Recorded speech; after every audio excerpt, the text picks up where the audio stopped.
were all it took to quietly change the destiny of humanity. Because in a moment, the first digital message leaped invisibly from one machine to another, crossing distance without wires, without sound, and without human hands carrying it. The world stopped being a collection of isolated places and began transforming into a single connected space. And long before the internet lived in our pockets, before social media shaped opinions, before video calls collapsed continents into bedrooms and offices, the idea that information could travel instantly across the planet felt like science fiction bordering on danger. Because for nearly all of human history, connection was slow, fragile, and bound to geography. And this story does not begin with websites, apps, or glowing screens, but with fear, imagination, and a world standing on the edge of catastrophe. Because before the internet existed, communication relied on physical paths, letters carried by hand, ships crossing oceans, telegraph, wires stretching across nations, telephone lines vulnerable to damage, and broadcast systems like radio and television that spoke in only one direction, systems that worked but were centralized, fragile, and easily silenced. And in the tense shadow of the Cold War, the world faced a terrifying question that would change everything. How could communication survive if cities were destroyed, if command centers were wiped out, if the very paths of information disappeared? And it was inside this fear that the earliest idea of the internet was born, not as entertainment, not as business, but as a strategy for survival. Because scientists and military planners began imagining a network with no single center, no single point of failure, a system where information could break itself into pieces, travel across many different routes, and reassemble at its destination even if parts of the network were destroyed, an idea that challenged every communication model humanity had ever used. And this revolutionary concept became known as packet switching, the foundation of all modern networking. And while it sounded simple, it was radical because it meant messages no longer needed a fixed path but could flow like water, finding their own way through a damaged system. And in the late 1960s, this idea moved from theory into reality through a project called ARPANET, funded by the United States Department of Defense, where computers at distant universities were connected so researchers could share data and computing power. And on a quiet night in 1969, engineers attempted to send the first message from one computer to another, intending to type the word login. Yet the system crashed after just 2 letters, LO. But even this failure marked the birth of a new era, because for the first time machines had spoken across distance without direct human mediation. And as ARPANET slowly expanded, engineers realized that connecting computers was not enough, because without shared rules, the network could never grow beyond a small experimental circle.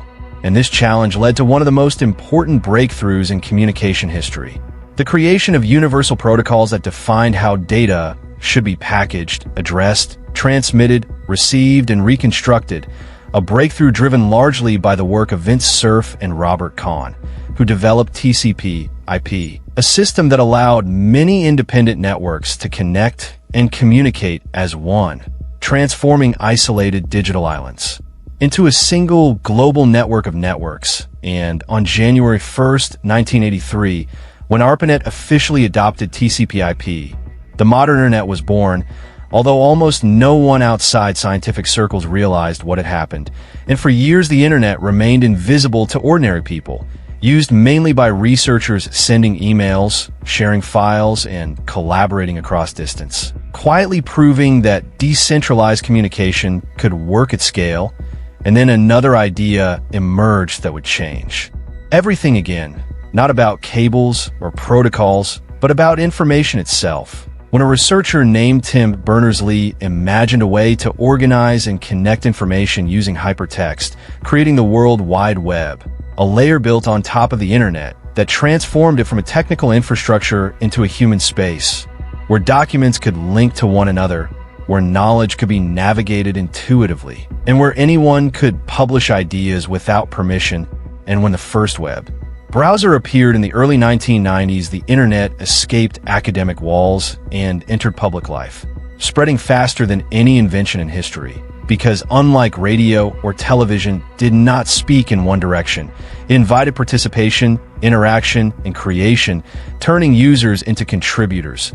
And suddenly the world experienced a shift as profound as the invention of writing or printing. As businesses transformed through online commerce, culture evolved through shared media, education expanded beyond classrooms, politics reorganized through digital movements, and human relationships adapted to a reality where distance mattered less than connection speed.